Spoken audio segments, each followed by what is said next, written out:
সবার আগে বাংলাদেশের স্লোগান তুলে সরকার এখন সবার আগে বিএনপির প্রতিষ্ঠায় ব্যস্ত বলে মন্তব্য করেছেন জামায়াতে ইসলামের সেক্রেটারি জেনারেল মিয়া গোলাম পরওয়ার।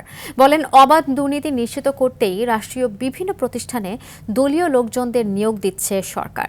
রাজধানীর মগবাজারে সমসাময়িক ইস্যু নিয়ে সংবাদ সম্মেলনে এসব কথা বলেন তিনি।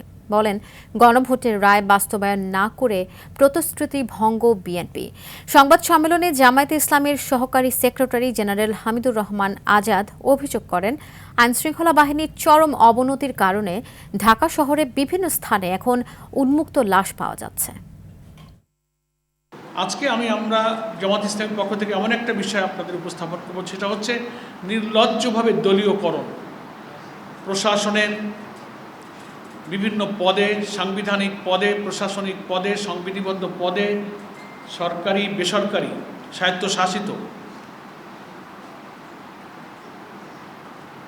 কিভাবে এত অল্প সময়ে ক্ষমতাসীন একটি দল জাতির সাথে কৃত তার অঙ্গীকারকে খেলাফ করতে পারে, ভঙ্গ করতে পারে।